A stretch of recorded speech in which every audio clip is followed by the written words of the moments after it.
Звычайна ў чалавека, звычайнага чалавека, такога, як мы з вамі, бывае адзін дзень нараджэння. Нашага героя звычайным ніяк не назавеш, бо ён пражыў не адно, а можна сказаць, два жыцця. Першую палову жыцця як настаўнік Іван Фёдараў, а другую як заснавальнік беларускай дзіцячай літаратуры Янка Маўр. Таму і дні нараджэння ў яго былі два. 1883 год у Фёдарава, а 1926 у Маўра. А адбылося гэта вось так.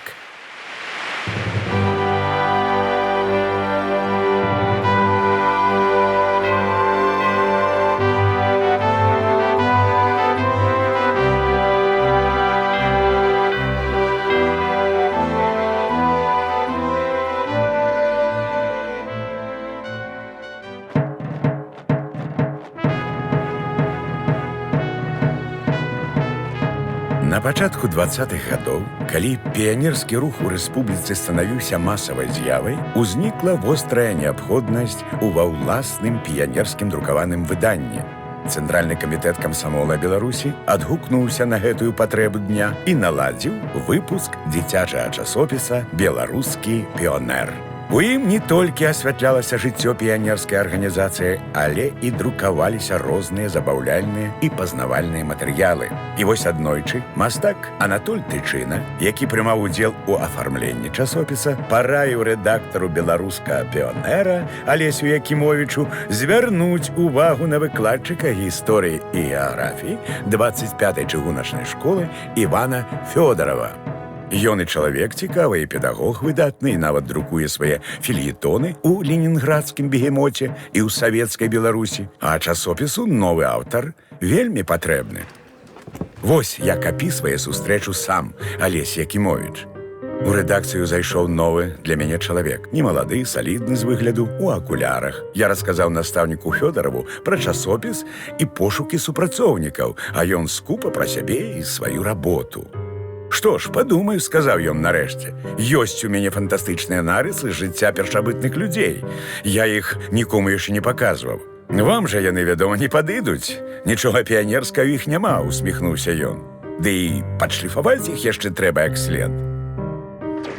У 1926 годзе аповесць пра жыццё першабытных людзей «Чалавек ідзе» з выдатнымі малюнкамі Анатоля Тычыны была надрукавана ў беларускім піонеры і літаральна ўзарвала дзіцячую аўдыторыю.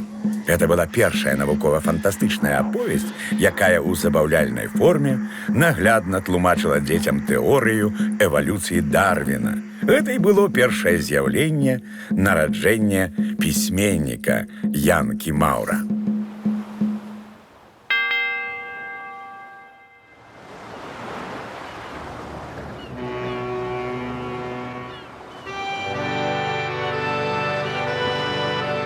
А настаўнік Іван Фёдараў нарадзіўся значна раней, 11 мая 1883 года у прыморскім горадзе Лібава. Зараз гэта Ліепая. Чорныя ахмахі караблёў, гудкі параходаў, салёны марскі вецер, як не дзіўна, не пакінулі яркіх успамінаў у Янкі. Але тым не менш, дзесьці там, глыбока, у падсвядомасці, яны сталі глебай, на якой у будучым прарастуць поўныя рамантыкі далёкіх падарожжаў, аповесці і раманы Янкі Маўра.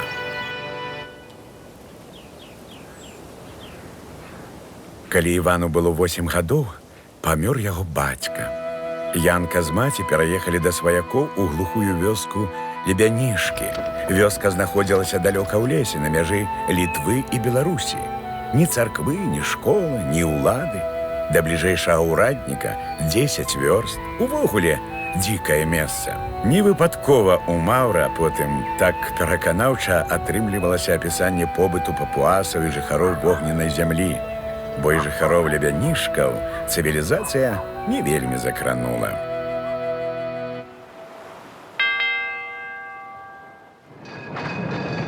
Пасля поспеху аповесці «Чалавек ідзе» Янку Маўра запрасілі ў дырэкцыю беларускага дзяржаўнага выдавецтва і прапанавалі напісаць новую кнігу, але гэтым разам не аб каменным веку, а што-небудзь прыгодніцкае, з вандраваннямі і далёкімі краінамі.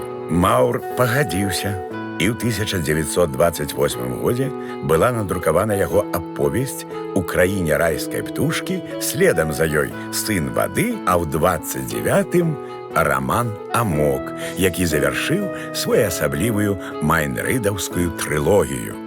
Што тычыцца прыгаданай трылогіі, туды можна дадаць яшчэ і «Слёзы Тубі», як акула з'ела індзійскага хлопчыка, і хлопчыка, якога выкарысталі ў якасці прыманкі для кракадзіла і які выпаўз і адгрыз нагу дзіцёнку. Затое сям'я харчавалася цэлы месяц. Як выкладчык ад Бога, ён разумеў, каб падлетак мог зрабіць свядомы выбар у бок дабрыні, яго трэба было знаёміць і з жорсткасцю, якая панавала і ў часы Маўра, і, на жаль, пануе і ў нашы часы.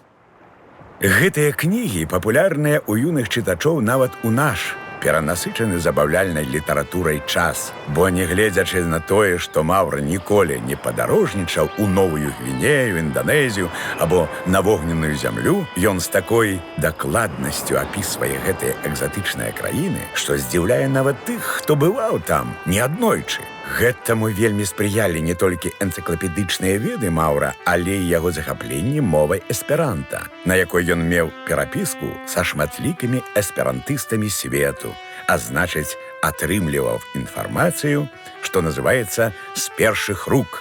И он, конечно, многое досягнул раскрыццю хараства прыроды і людзей далёкіх краін дзякуючы таму, што ён ведаў мову эсперанта. Ён ее сам вывучыў. Ён перапісваўся з эсперантыстамі, і тыя, конечно, з ахвотаю дзяліліся тым, аб чым ён пытаўся. Але вернемся ў лебянішкі да Івана Фёдорова. Жылі яны з маці бедна, можна нават казаць па-жабрацку. Але толькі дзякуючы маці ён скончыў пачатковую школу і Ковенскае рамеснае вучылішча. З яе дапамогай паступіў у панявежскую настаўніцкую семінарыю. Больш за ўсё ў жыцці Іван Фёдораў баяўся быць нявартым памяці сваёй маці.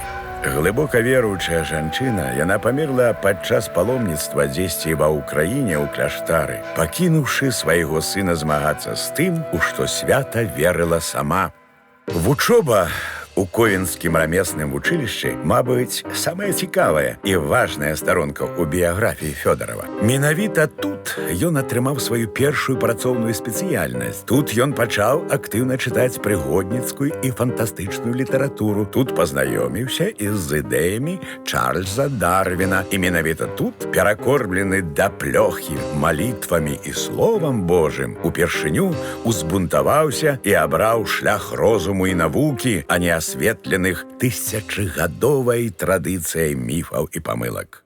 Падлік паказвае, піша Маўр, што за ўвесь час нашай вучобы ў рамесным вучылішчы малітвы мы праслухалі па 6000 разоў. А калі далучыць сюды іншыя гады маёй вучобы, то лічба павялічыцца прынамсі да 15 000. Відаць, таму яшчэ ў вучылішчы ён арганізаваў гурток юных бязбожнікаў.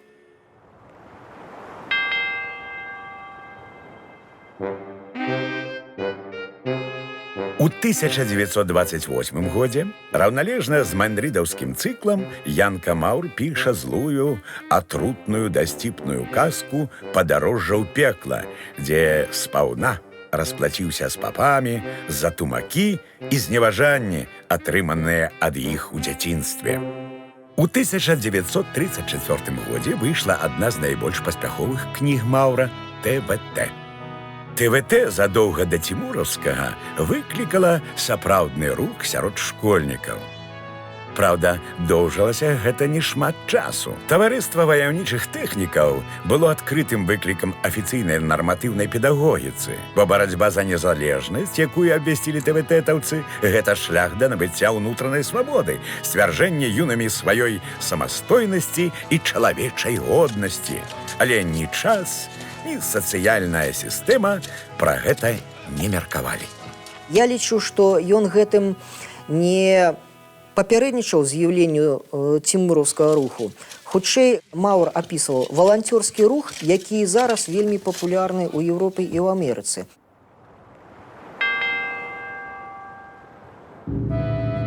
А ў канцы 1902 года за сумненні ў рэлігіі Фёдарава выключылі з апошняга выпускнога класа па Нявежыцкай настаўніцкай семінарыі. Але ён здаў экзамены экстэрнам і пасведчанне настаўніка пачатковай школы ўсё ж такі атрымаў. Спачатку ён выкладаў у мястэчку Новае месца панявежскага павета, але ў 1906 годзе быў пераведзены ў сяло Бытча барысаўскага павета на пасаду памагатага настаўніка. І тут мы падыходзім да яшчэ адной яркай падзеі ў жыцці Івана Фёдарава. Гэта ўдзел разам з Канстанцінам Міцкевічам, які больш вядомы зараз як Якуб Колас, у нелегальным настаўніцкім з'ездзе, што адбыўся ў вёсцы Мікалаеўшчына ў 1906 годзе. Гэтая падзея паклала пачатак іх блізкаму сяброўству, і нават больш таго, праз шмат гадоў яны парадніліся. Дачка Івана Фёдарава Наталля выйшла замуж за сына Коласа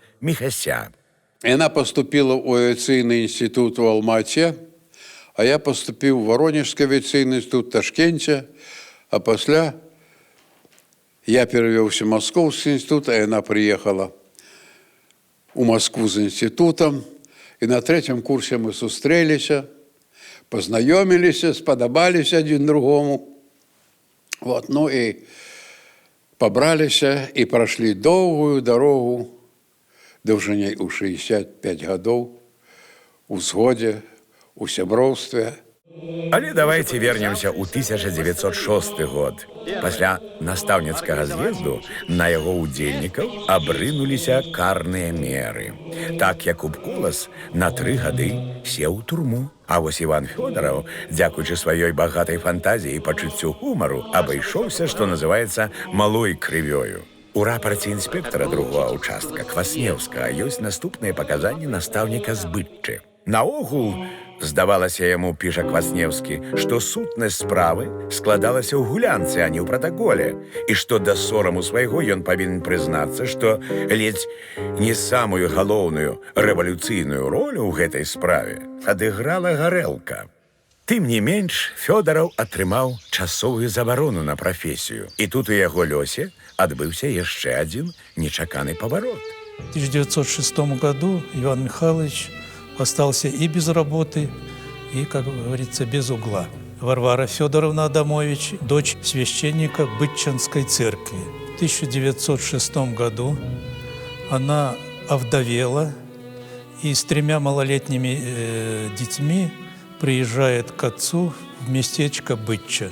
Пашкадаваўшы беспрацоўнага, айцец Фёдар Адамович запрасіў яго ў якасці выхавальніка дзяцей сваёй аўдавелай дачкі. Але паміж дачкой і Фёдаравым завязаўся роман.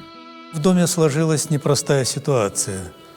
Молодой, холостой, бывший учитель, который находится под надзором полиции, и овдовевшая дочь бытчинского священника. Каб пазбегнуць людской гаворкі, Варвара Фёдаровна ў 1908 годзе з'ехала ў мястэчка Турэц, дзе атрымала прызначэнне на пасаду загадчыцы пачатковага народнага вучылішча. Але не тут-то было. Через год, в 1909 году, в Турец приезжает Иван Михайлович с детьми, и здесь они становятся мужем и женой. Сохранившаяся ведомость Турецкой Свято-Покровской церкви за 1909 год говорит нам о том, что здесь в храме проходил таинство исповеди причастия Иван Михайлович Фёдоров и его жена Варвара Фёдорова, а также ее дети Сергей Осипович Минкевич, Анна Осиповна Минкевич и Александра Осиповна Минкевич. Толькі праз 5 гадоў восенню 1911 года Фёдарову удалося ўладкавацца выкладчыкам гісторыі і геаграфіі ў мінскай прыватнай гандлёвай школе.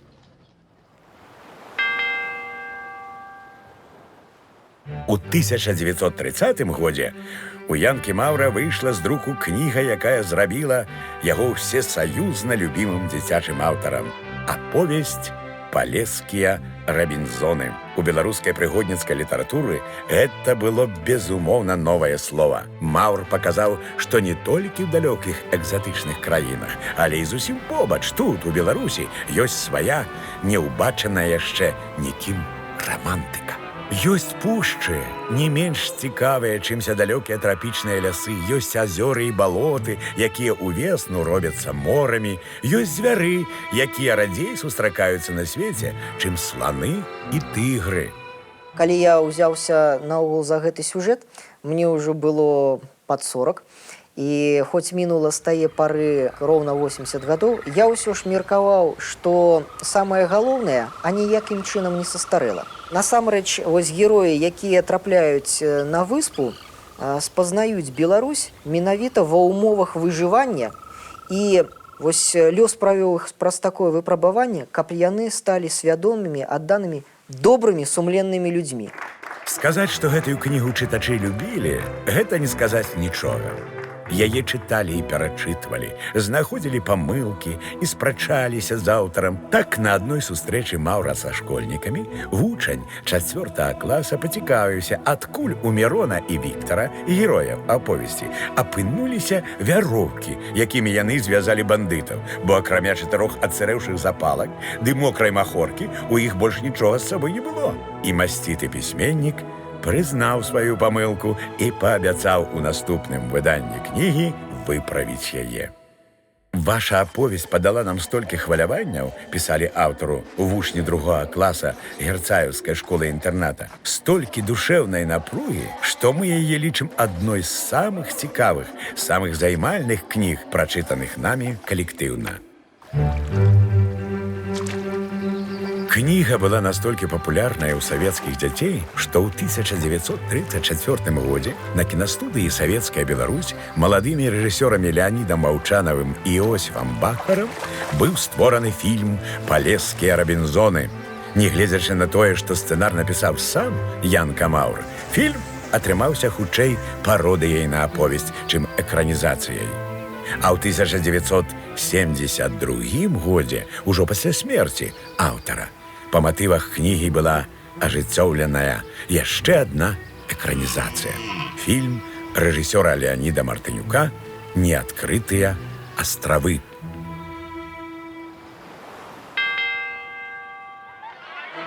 Пасля кастрычніцкай рэвалюцыі, якую Іван Фёдараў сустрэў як радасную і доўгачаканую падзею, ён стаў выкладаць геаграфію і гісторыю ў 25-й чыгуначнай школе імя Чарвякова на вуліцы Маскоўскай. У ліку яго вучняў былі будучыя міністры і акадэмікі, пісьменнікі і музыкі, інжынеры і архітэктары. А сына свайго старэйшага направіў такім чынам, это ж таксама выхаванне ўжо настаўніцкае. Калі той адбіўся ад рук, звязаўся з кампаніяй, гуляў на вуліцы, перастаў займацца, ну што рабіць?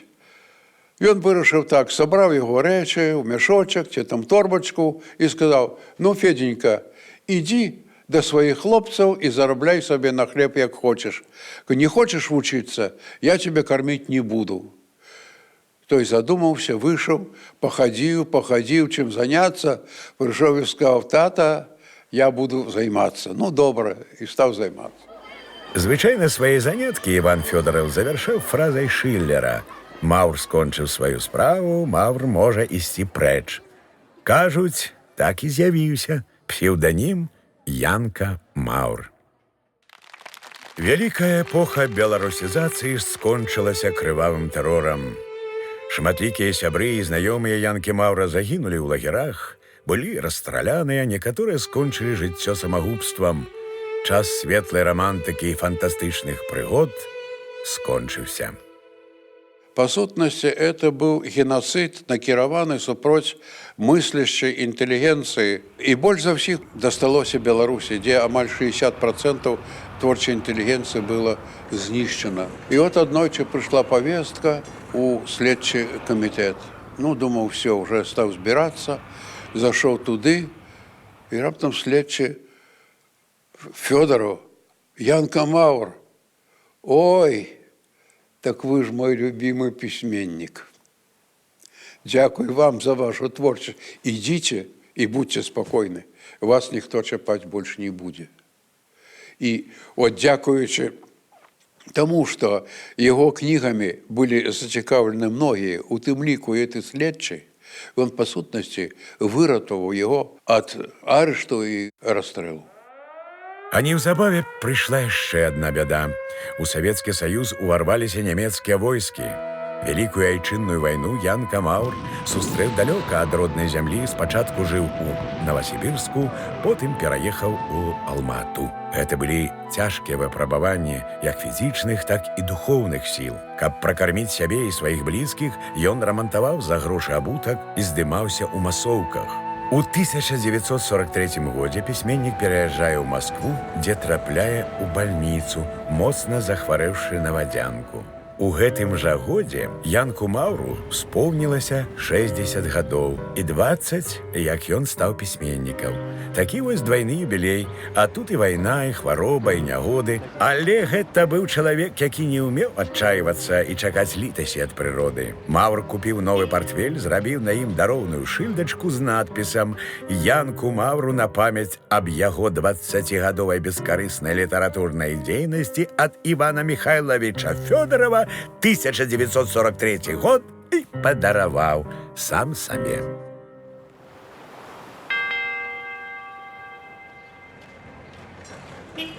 А ў 1954 годзе Янка Маур напісаў фантастычную аповесць «Фантамабіль» прафесара Целякоўскага. Аповесць магла і не трапіць да чытачоў, бо партыйныя чыноўнікі угледзелі ў ёй прапаганду ідэалізма. Але больш за ўсё дасталося біяграфічнай аповесці «Шлях з цемры», у чым толькі не абвінавачвалі аўтара, і ў залішнім натуралізме, і ў недастатковым класавым падыходзе, і ў неразуменні мэтаў і задач савецкай дзіцячай літаратуры. Але Маура цяжка было запужаць, ён быў сапраўдным мужным чалавекам. Выступаў у абароны Івана Мележа, падтрымліваў сям'ю рэпрэсіраванага Максіма Гарэцкага і нават спрабаваў разабрацца ў такой несавецкай з'яве, як спірытызм. У яго было 2 тоўстых сшытка, у якіх было занатаваны вот эти все размовы. Ён казаў, што можна за этим голосом адчуць чалавека, ці ён слабы, ці ён нахабны, ці ён геройскі вядзе сабе. Ну, але в 1938 годзе прыйшлося спаліць гэтыя сшыткі, бо, не дай Бог, калі б хто даведаўся, было б абвінавачана ва ўсіх смертных грахах.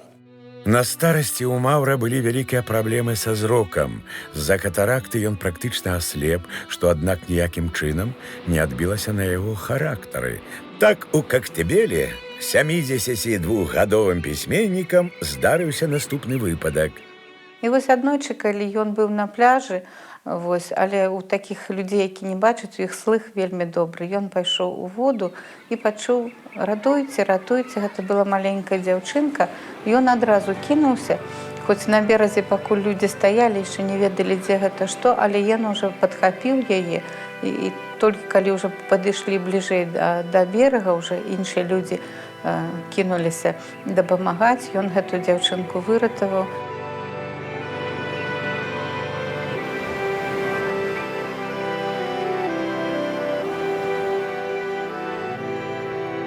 Вось так, праз шмат гадоў, мора, якое плёскалася дзесьці на ўскрайку свядомасці маленькая Івана Фёдорова, зноў стала часткай лёсу пісьменніка Янкі Маура.